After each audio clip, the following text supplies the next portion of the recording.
Works, live from the Hive. So, hello and welcome to our latest careers talk as live from the Hive from Careers Worcestershire. Today we want to introduce you to some more Worcestershire businesses who are going to share their knowledge, advice and tips that may be useful in helping you with your career journey.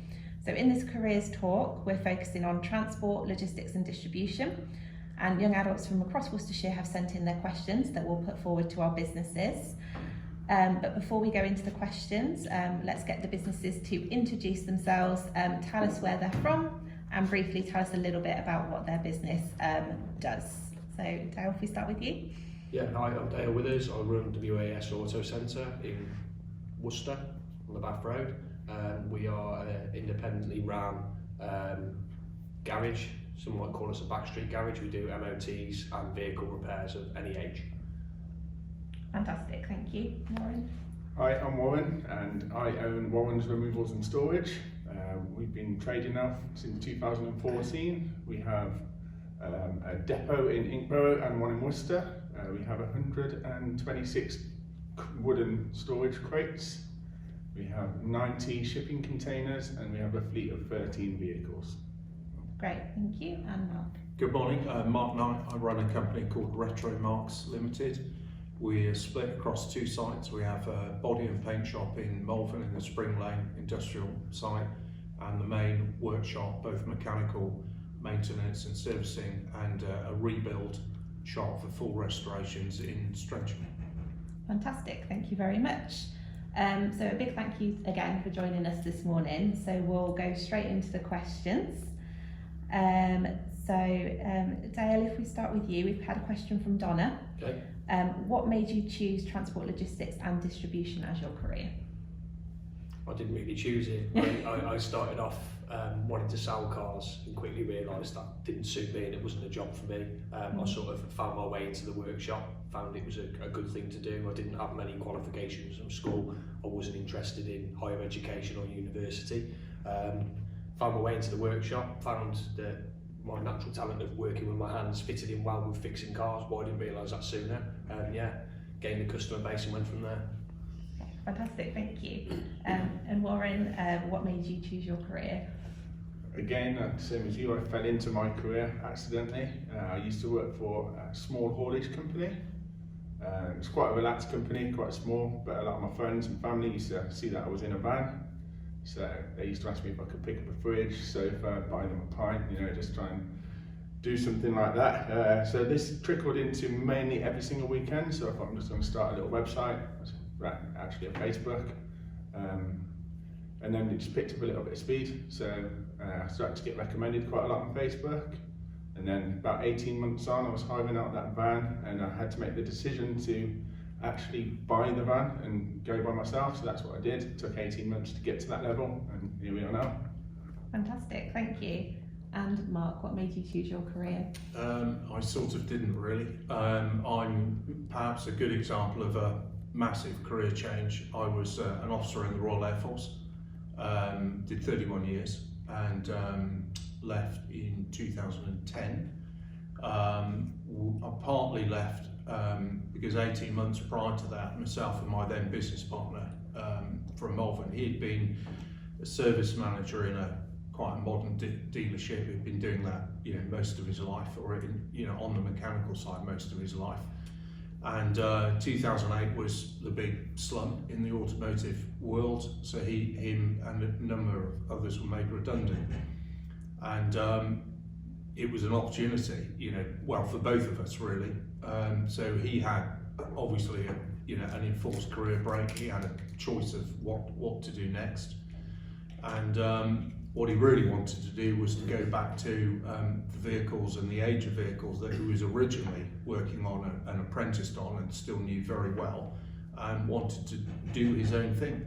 So over Christmas and New Year we made our business plan, and on 22nd of February I think 2009 𝗪𝗏𝗪𝗀𝗄𝗏 opened for trade with a modern BMW in the workshop, somewhat bizarrely, but and here we are. So the body shop came along again, completely unpredicted or unplanned for opportunity. That was 2013, and we're roughly a dozen people across the two sites. Fantastic, thank you.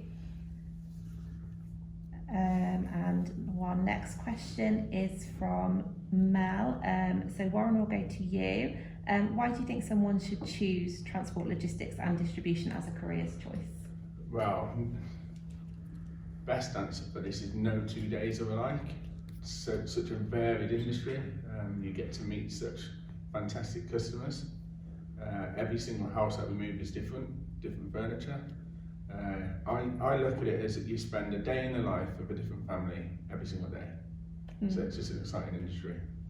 Yeah, fantastic, thank you. And Mark, same question.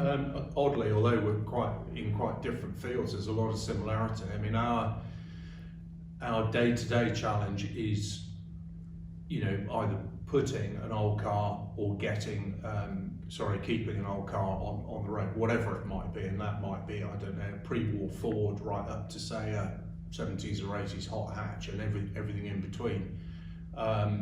We love originality. A lot of the original components and things were of a good quality, and it's just come off the vehicle, so it fits and works or did work. So we see ourselves probably as repairers, and we're more engineers because we're making stuff and fixing stuff and modifying stuff and so on and so forth. And probably the greatest thing is to see an old car come in, it's been in someone's garage covered up under God knows what for 20-30 years, and the family with a huge smile on the face driving it away a week later, a month later, a year later, whatever it might be. And that you can't beat that. And at the end of the day, we're working in a field which is our heritage. It's British motoring heritage, and we're keeping those cars on the roads, well, hopefully forever. I mean, my cars will outlast me with a bit of luck. So that that's really quite special. Yeah. Fab, thank you. And Dale. What was the question again? Why should someone choose transport, logistics or distribution as a careers choice? Same as these guys really. Every day's varied, every customer's varied, and it's quite a rewarding job. The way I explain it to people is they'll bring a car to you and they bring a problem. So the problem's not necessarily the fact that they need an MOT or a service. The problem is they need to pick it up for 2:30 to get the kids at 3 o'clock, and it's scheduling a day and having a team that want to work with you to do that. We're lucky that I can come in and go, stop what you're doing, this one's urgent, 𝗪𝗿𝗃𝗲𝗄 found she's on her way to holiday, and it's that type of thing. I think it's having like a problem solving mindset, and it's quite rewarding, even if the work you're doing isn't particularly nice. It's dirty, it's horrible, it's cold, you've got snow and dog poo dripping out your back. You're helping a person at the end of that. That's what we enjoy doing. Thank you. Mark, we've got a question interestingly from Mark.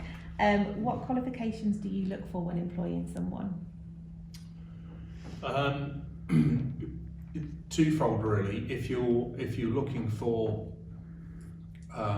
experience as somebody who can more or less walk in and get to work, then their experience and expertise and knowledge is fundamentally what you're after, and that can be very, very difficult to find. Probably even more so on the body and paintwork side. Recruiting someone with the right skills and who's ideally somewhat of a natural in that field is very, very challenging. Probably staffing wise has probably been our biggest challenge over the last 10 or more years. At the other end of the scale, if you look at school leavers and college leavers and so on, I think you either fall into two camps. You either don't want to work on modern cars, so you're looking at historic vehicles, classic cars and so on as a parallel but different opportunity, or you do want to work on modern stuff, fine, but they're really quite different in their approaches. And we're quite fortunate now because the governing body for historic vehicles in the UK is the 𝗵𝗃𝗃𝗃, Federation for British Historic Vehicle Clubs, plugs into government at that level, and they every 5 years they do a survey of our world everything in it, including the value to the UK economy and how much employment it offers, and they're huge numbers now. I think we're at £14 billion per annum just for the historic vehicle movement, so it's really significant. And the key message probably from everyone was the dying of skills, lack of knowledge in our world. And as a result of that, a new apprenticeship was set up called HEA, Heritage Engineering Apprenticeship, which says nothing about classic cars. And there's a reason for that, in that they realised that the problem wasn't only about the automotive world. So the HEA scheme actually looks after automotive, aviation, steam, marine and engineering. So there are 5 different disciplines, all under that HEA banner. So we have young apprentice Alex. He'd already done some college training, came to us, and absolutely the right guy, girl, but right guy in this case to come to us, enthusiastic, passionate about historic vehicles, didn't want to work on moderns, wanted more of a challenge and fixing problems and this, that and the other. So he's just finishing his Heritage Engineering Apprenticeship at 𝗬𝗲𝗲𝗿𝘀 Heritage. So the main training provider is up there on the old 𝗬𝗲𝗲 Heritage site called HSA, Heritage Skills Academy. Full 3-year course, and he's just going through his endpoint assessment now. Some big names have bought into it, so Jaguar Classic, for example, Aston Martin, Rolls-Royce, and a lot of the very well-known people, much bigger than us in the classic car world, are supporting the scheme and putting apprentices through. So that, I hope, that's a great future and a great lifeline for anyone that's looking for a career, and it would be a career. Once you're in it for life with great opportunities. So yeah, a little bit different to the modern world, but potentially a great career stream to get into, I think. Fantastic, that's really useful. Thank you for sharing that. And Warren, what qualifications do you look for when employing someone? I'm a little bit different. So my approach to newbies is I want them to be presentable, polite and enthusiastic. So I don't actually look for any experience. Historically we have looked for experience, but what comes with that is sometimes bad habits. So they bring in bad habits from their old workplace. But yeah, I quite like the approach of training them to how I want them to be, not to come in with a bad attitude kind of thing. So, and quite similar to you, it's a very, very, people look at removals as unskilled. It is quite a skilled job.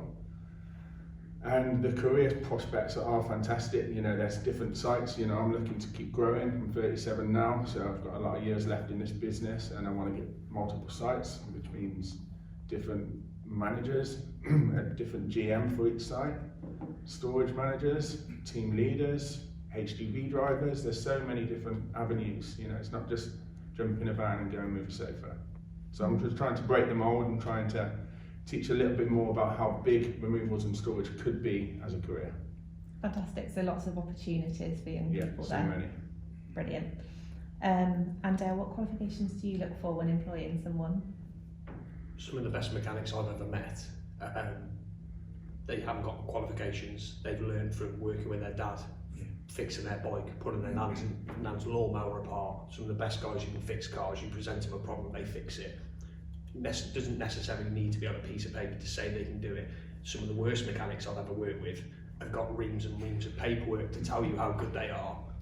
They couldn't diagnose a flat tyre or a wheelbarrow. So to me, a piece of paper means nothing. I think over anything is attitude. It's that person's attitude. If they come in, they're friendly, they smile, and they want to learn, you can teach them. You can teach anyone to a degree. There's always that natural thing, like Mark said, it's like a natural ability. Some people are naturally better. There's some things on cars I'm not very good at, whereas the next guy, I can do things that he can't do. So I think having a varied team always helps. People have always got strong points, but like I said, you can teach ability, but you can't teach attitude. As long as they want to learn, you can teach them, I think. So I don't know if that's what you're trying to get across here with your qualifications and stuff, but yeah, I've got lads in my workshop that they can barely string a sentence. I mean, they can't read, they can't write, but you give them a car to fix and yeah, it's in pieces on the floor in seconds. So yeah, I think it's attitude over ability, yeah, and you can train the rest. Good speech. Yeah, fantastic. Yeah, so you don't necessarily need those skills to begin with. It's something that you can. You just got to want to do it. I think you've got to want to do the job. If you're a 16-year-old and you'll come into a garage because your mum and dad have told you to get a job, if you've got no interest in being there, realistically, it's probably not going to work for you. If you want to work on cars and you're there on your own steam because it's what you want to do, and you're keen and you're hard working, it'll work. Yeah. I think. We've had failed apprenticeships, and we've tried to support, local people, local community as much as we can. I've forgotten the name of it, but there was a school leavers work experience scheme. We've done quite a bit of that, including in the body shop at Malvern. And the problem you run into is someone comes across all passionate, enthusiastic, and a week later it's all gone. Mm. Yeah.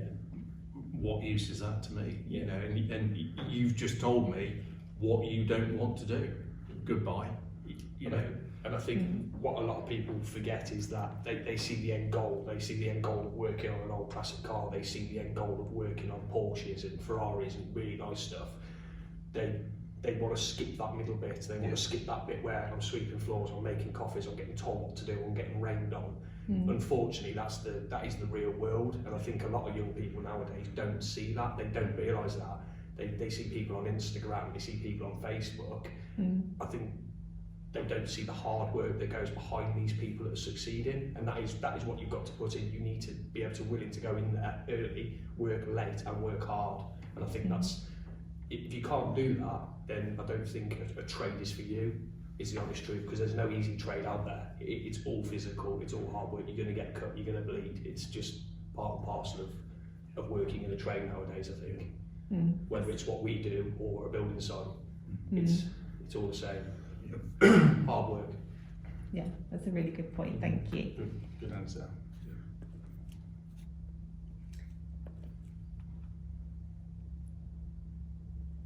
Okay, so Warren, what are some of the things that you didn't expect from your careers choice?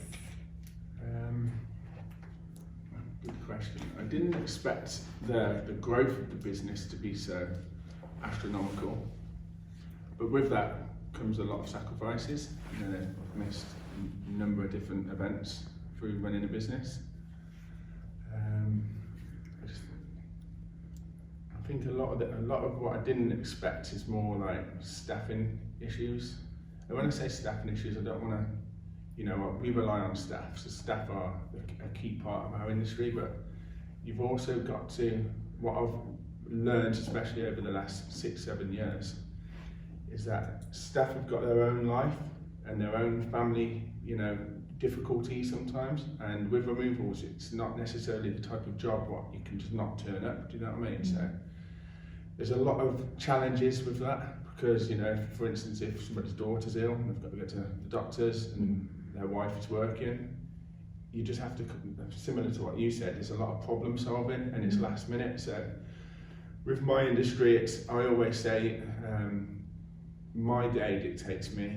I never ever dictate my own day. So I literally wake up and I have to put out fires all day long, where a lot of people say you have to rule your day. You have to make sure that you take the day by its horns.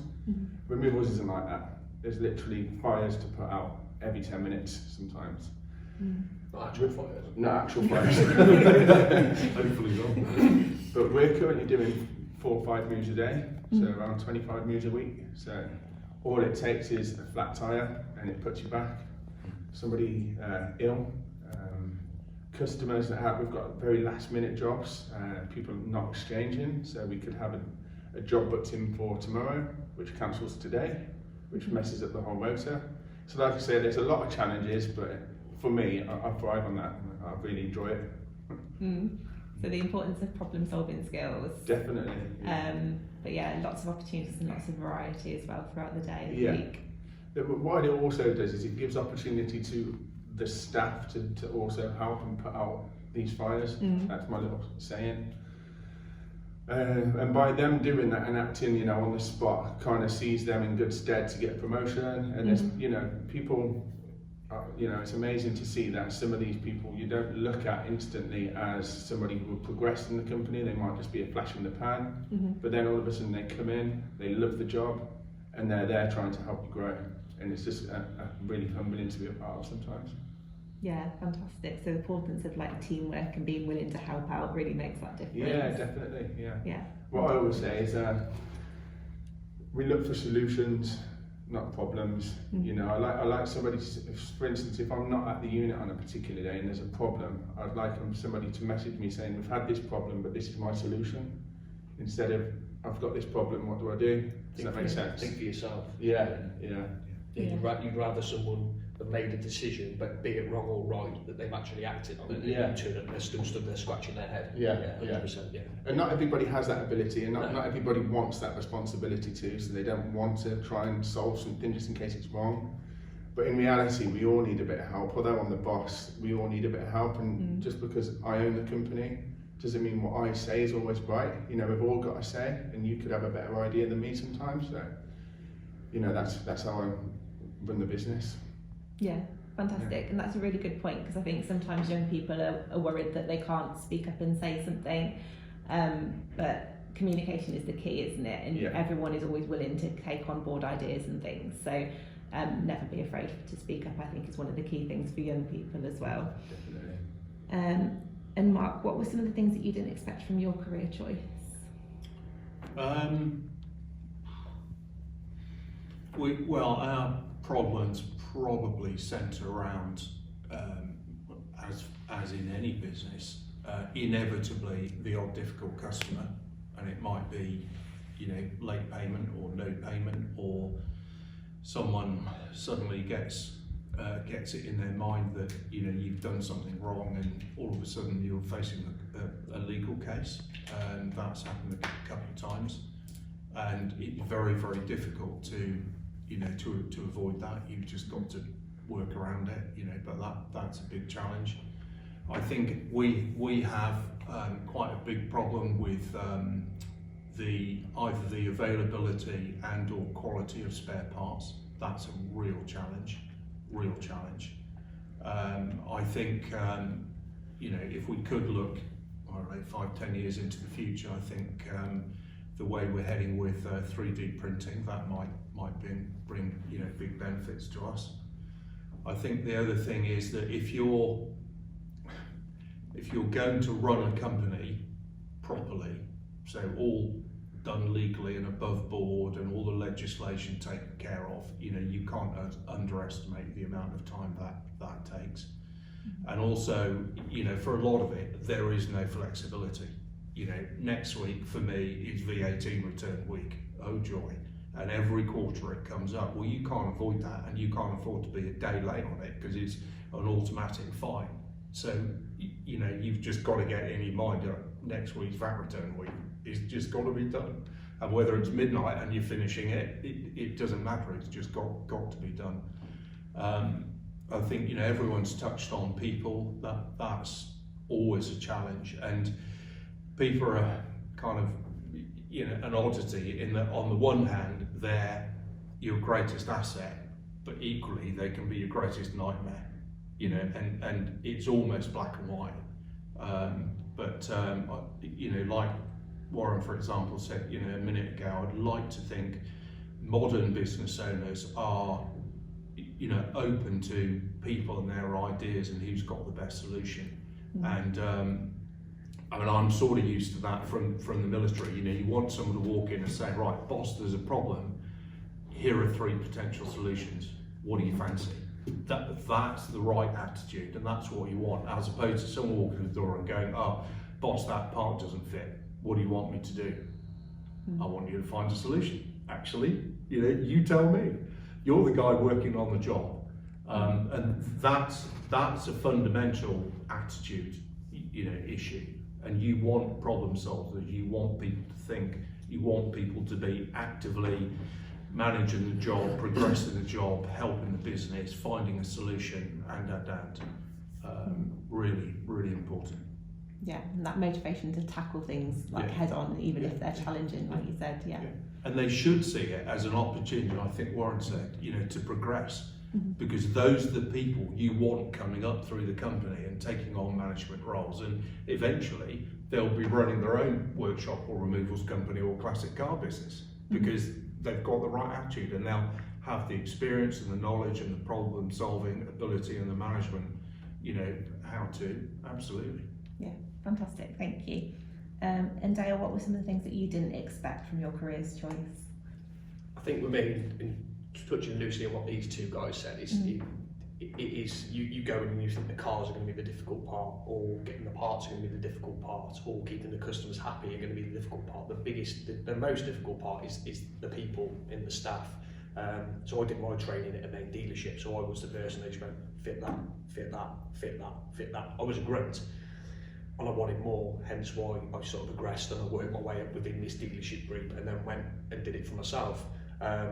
So I think just because we're that type of person, that's why we're sat here, doesn't mean that everyone wants to be. So we're talking about we want a problem solver, we want this, we want that, and I think having been in that main dealership and having like a team of 15 lads below me is knowing each person's strength. I think that can help.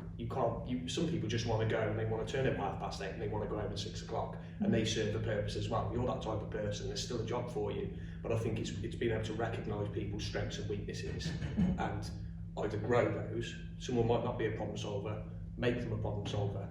Yeah, if they come to you and go, I need this, sort it then. Don't always give people a solution. And I think you may never make that person the next managing director of a business, but help them think for themselves, I think. And yeah, that's the hardest part is the staff reliability, I think, as well. Knowing that you've got a team that are going to turn up. So I've came here this morning, I haven't been to work yet. My phone wouldn't stop ringing. I've left the right person on the phones in the office doing the job. If it was the other person who I'm not going to name, I'd have 15 missed calls within half an hour. So it's knowing the right person for the right roles, and I think that's more about yourself than it is about your team. But yeah, people, that's the most difficult part. Realising not everyone's got the same mindset as you or the same work ethic as you. Yeah, so understanding how to best support people with what fits them as well, isn't it? Yeah, not everyone wants to. Not everyone wants to do a 12-hour day. Not everyone wants to own a business. Some people just want to pay their mortgage, keep a roof over their head, and turn the heating on. Yeah, I think it's also quite a good skill as the boss. I think you probably agree, as trying to learn what people's motivation is. Some people are time, some people are money, some people are success. I've got one absolutely fantastic staff member called Esther. She's time motivated. You know, I could say I'm going to pay you £10,000 that week, or you can go on holiday with your daughter. She'll choose the daughter, 100%. It's just who she is.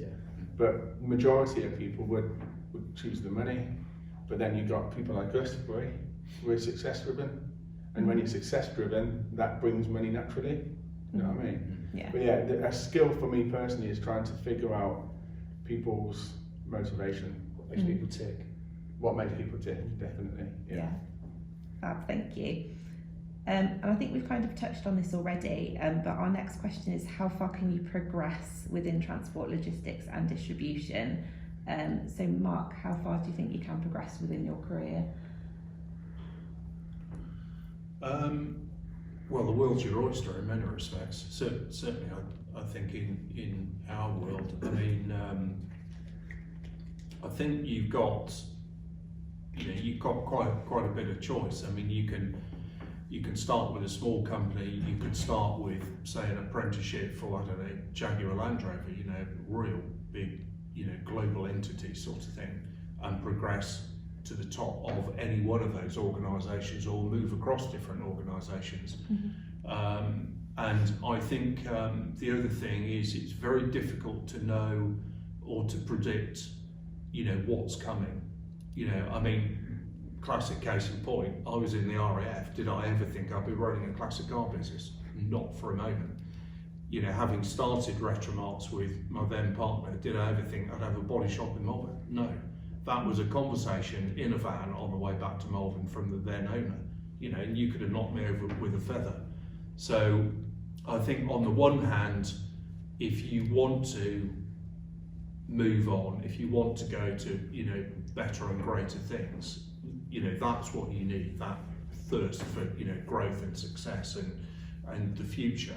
but actually seize the moment, you know, and you won't know probably what that is. You can do as much planning as you like, you won't know what's around the corner. You just won't. There's no way of knowing it. So always be open to it. Always look at an idea. You know, we got into storage, car storage, almost by accident. You know, and you think now we've got nearly 50 cars in storage. Well, that's a whole separate, you know, revenue stream that hadn't really been planned for at all. You know, we're making parts for cars now. Well, no one had ever planned to do that, but you run into a problem and think, I'm not very happy about this. I wonder if we could sort this ourselves in-house. So you look into it and you do it if it's feasible. And now it's making money. You know, we're selling parts and making parts for people who normally supply us, bizarrely. So, you know, the world's your oyster, go for it. Yeah, very much grasp opportunities when you get them, isn't it? If you want them. Yes. But, you know, I think Dale, said, you know, some people don't need that growth. I mean, in the Air Force, in a similar way, we have pilots who want to fly till the day they die, and all they want to do is fly. And we now have a separate career stream just for those people. Now that's the vehicle technician that just wants to come to work, fix cars, go home, have a beer, you know, pint a pint with his mates, play darts, job done. He doesn't want to own a company, but I'm not that person, and we are those people. So I think we have got to recognise there are at least two fundamentally different approaches to life, and more probably. Yeah, thank you. Dale, is there anything that you want to add on top of that in terms of how far people can progress within the sector?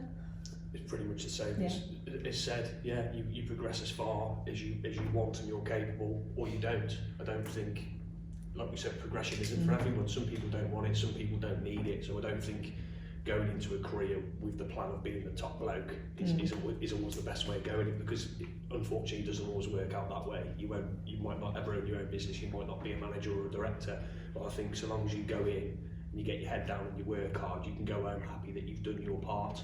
You're supporting that guy above you, you're supporting that business to grow, you're keeping your customer happy, because we're all customer based and customer driven. Without those we wouldn't have businesses, we'd be making no money. So I just think you do what you can as best as you can, and yeah, if those holes and those cracks open up for you to work your way through, yeah, take them. I go off my gut, not necessarily with word, but other things that I may do. Someone asks me a question, I can normally make a decision within a couple of seconds. Often they bite me in the backside, but 9 times out of 10 they don't. I think making a decision and sometimes just saying yes and taking a risk as well. Yeah, it might, like you said, he was in the RAF. He said yes to this garage. He probably pumping his pants, I'd imagine. But yeah, he's sat here now and telling you how well he's doing. Yeah, grab him by the balls and go for it. Yeah. Fantastic. Thank you. Success is very different. You know, you could be a one-man band, but highly successful, and that isn't the same as running a company with 30, 40, 50 employees. So success is what success and achieving your goal looks like for you, and it's different for every individual. It will be. Yes, yeah. And Warren, how far can someone progress within your sector? Pretty similar to both of these guys.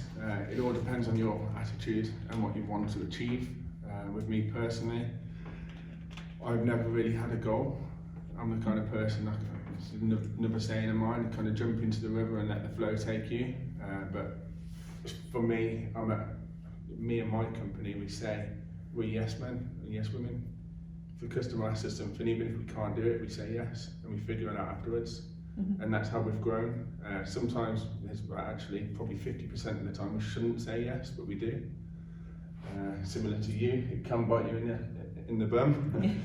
But yeah, that's how we've grown. So for instance, I probably shouldn't take on a 6th move. We can do 4 or 5 moves a day, and that's max. But every now and then we say yes to that 6th one. And then we have to hire out bands. We have to get extra staff members in, normally like friends of the staff. And then once that day is over, it goes really well, and you're actually like, well, I can do it. I can do 6 moves now. So then I get focused on buying another van, getting more staff, looking at another unit. You're not going to, 100% you're not going to grow if you don't jump out your depth, if you're not living out your depth. It's another saying within the company. If you're not pushing yourself, you're not going to grow. There's a lot of removal companies out there, and this is, goes back to what we were saying. Some people like to be a certain size, 1 van, 2 vans, they're happy with that, and they will say no to that second move or that third move because they don't want to stretch themselves. We're different. We're going to say yes because we're young and we're energetic and we want to grow. So again, it's going back to what you want to achieve. Sometimes I can be a culprit of this because it's my ambition and my goal to grow as big as I can. I have to remember I'm dragging all my staff along with me. So sometimes I have to take a break and let them have a rest and tell them actually I'm going to grow internally, I'm going to provide extra training. Because growth isn't just size, growth is actually like improving knowledge and stuff like that. And I put two guys through their HGV license last year. That's grown them as individuals, not just the company, them as well. So yeah, it's not just maths, but yeah, long-winded answer I suppose, but it all depends what you want. Yeah, that's fantastic, thank you. It's raising awareness of like risk taking and opportunities to get where you need to be, but what's right for you. One thing to touch on though is with the more you progress and the more you grow, the bigger your headaches become. That's one thing to be aware of. So again, we talk about the end goal of owning a business or being the boss. It's all those bits that get to that point. You have 5 members of staff with 5 little problems. Those 5 problems are yours. Yeah, so they've got 1 problem, you've got 5, and that's again, talk about the end goal, but getting there, it's hard work. It's difficult. You'll lose sleep, you'll be stressed. I was sat at my desk yesterday rubbing my head because sometimes people assume you've got the answers. I just sat on my head and my hands rubbing my head at one point yesterday because I'm like, I don't know how this is going to work. But I went home at 6 o'clock and it worked. But do you know what I mean? Yeah, you work it out. You work it out. That's a good point. Yeah, thank you. With more responsibility, sometimes you get those additional challenges, don't you? 100%. Yeah, definitely. Yeah, the higher you go, the longer, the bigger the fall, I suppose, isn't it? Yeah, as well. Fab. So our next question from Bev, Warren, if we come to you, how much would you expect someone to know about your business before applying for a job with you? It's interesting actually because I'm currently doing interviews right now. We're recruiting at the minute. I probably shouldn't look at it like this, but if somebody comes in and says I don't know anything about your business, it's not a good first impression. So even if it takes 5-10 minutes, just look at the website, look where we're based, look how long we've been going for. It's always a good starting point. But again, going back to one of the first questions, I'm only really interested in their personality, their approach, and how eager they are. So it's basically a short answer for you there, but yeah. Fantastic. And on top of that, how important is a CV and cover letter for you? For me, not important at all. Not at all. Again, I employ on personality. It's really useful, thank you. And Dale, same question. So how important is that CV and cover letter for you?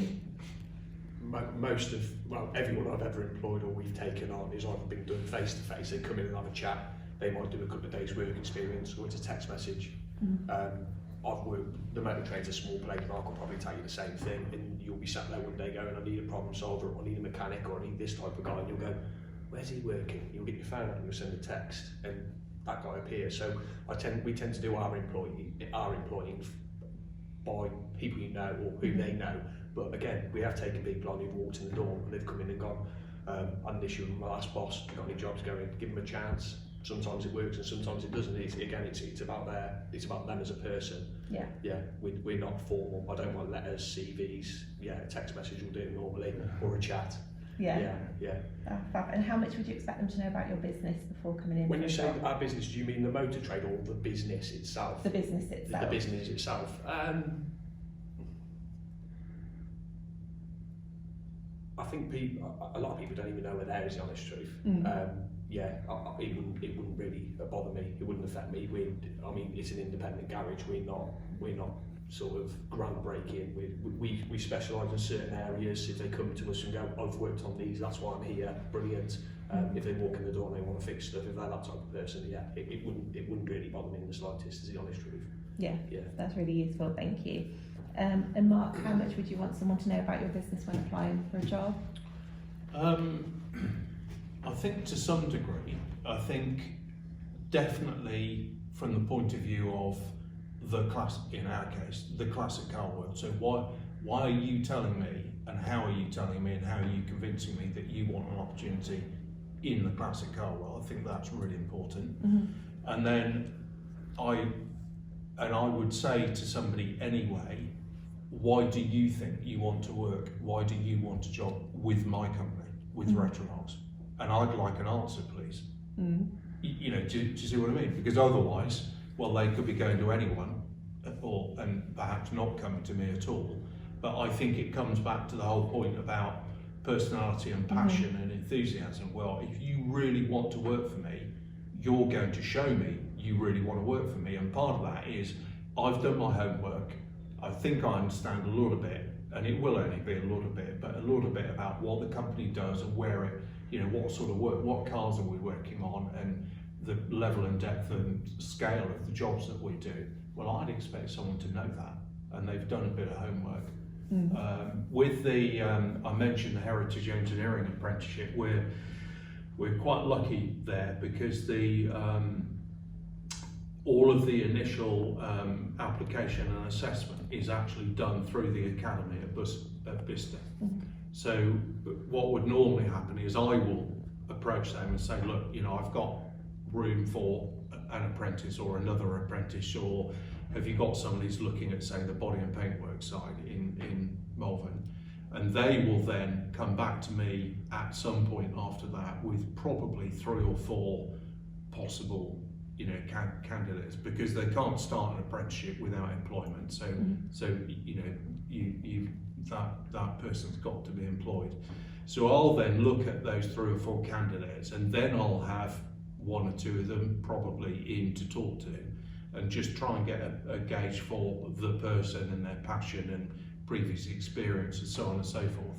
And I mean, for me, paper can be important. You know, we have recruited through some of the online recruitment agencies, and it can be useful in giving you an oversight or an overview of what they have done in their past, or they've done in the past, and who they work for. That's useful as a starting point. But what I want to do is I want to hear it from the person. You know, you're here, can I work with you? Are you going to fit into the team? Small business, you've got to fit in. And is it worth a go? And normally what we'll do, and I think Dale mentioned it, is we'll do, you know, a day, a week, a couple of afternoons of work experience, and do they like us? You know, that's really important, because a week later, if they come to you and say, "Oh, I'm really sorry, you're just the wrong company for me, I'm not happy here," they need to go. They should go, and they should find the right place for them. I think, you know, it's a two-way thing, definitely, very definitely. Fantastic. So personality and motivation is really important, isn't it? But also that fit within your team as well. Hugely. Yeah. Fantastic. Dale, next question from Damien. What have you learned from working in your industry that you wish you knew when you were starting out?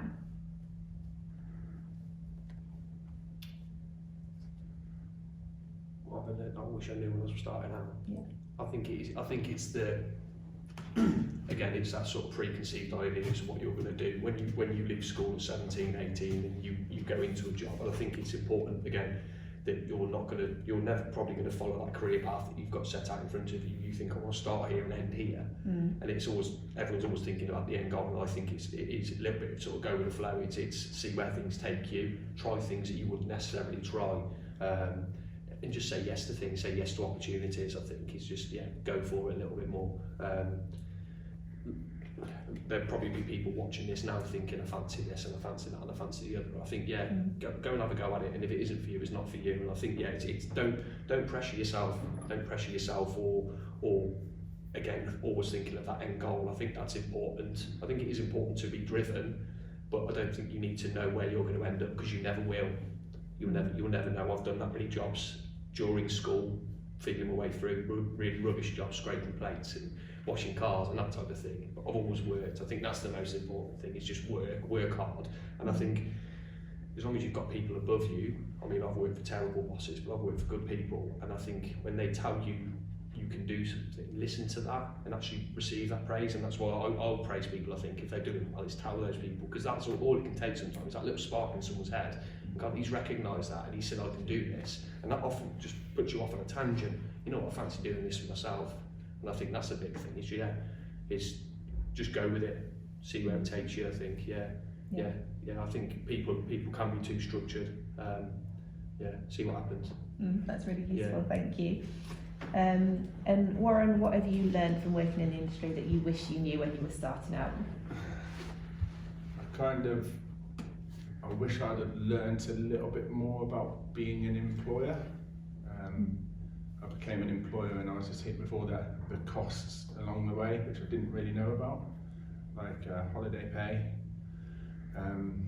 sickness, PAYE, pensions, and then what you touched on, VAT, and it does come round thick and fast. So I really wish I'd have just took a tiny bit of time just to concentrate on what I needed to put to one side, if you like, because still now, being an employer for 6-7 years, still now it comes out of nowhere, these extra costs. So I just wish I'd kind of learned a little bit more about that part. But you know, I'm the kind of person who jumped into it and you learn as you go. Great, thank you.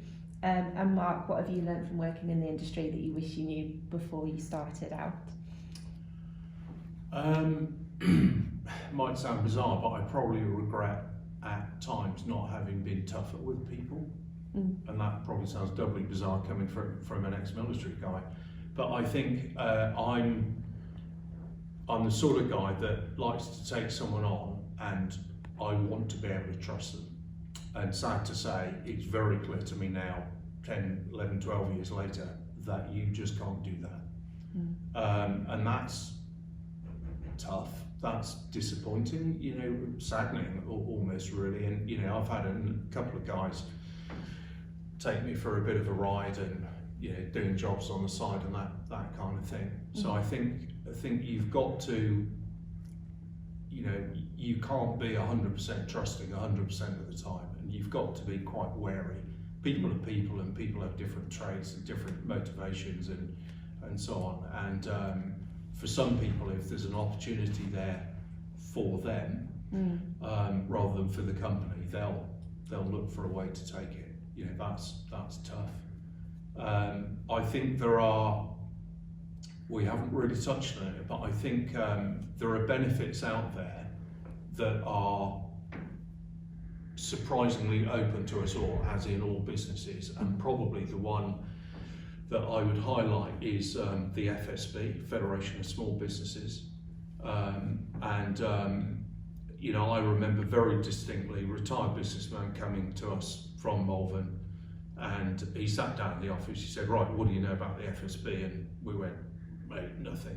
Probably not even heard about it." Do you know what? That's probably the best £140, I think, per year I pay ever for anything. And you know, for example, they've got a 24/7 free legal helpline. So you know, any one of us could have a problem. You think, "Oh, I'm not sure about this," and it might be dealing with a customer or a late payment or something about employment law or VAT or whatever, and you just pick up the phone. That's worth every penny of that 140 odd quid.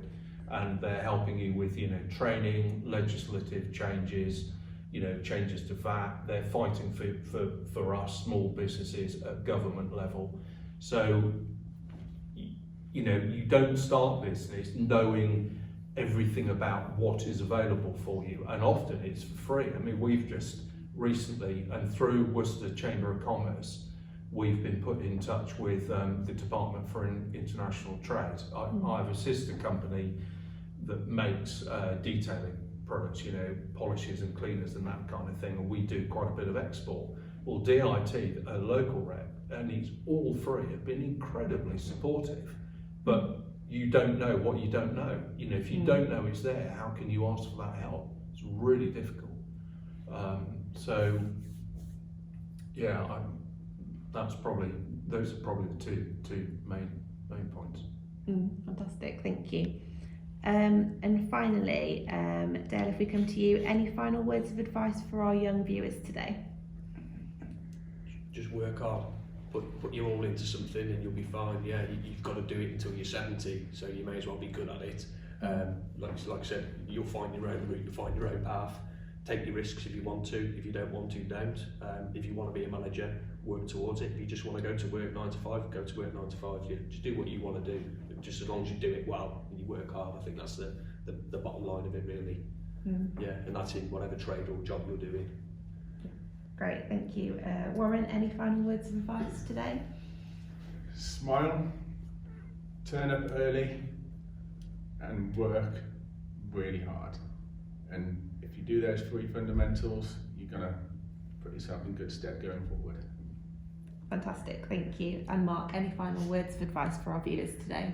Similar to Warren, you know, I said to someone recently, don't underestimate how unimpressive it is arriving at work 5 minutes late.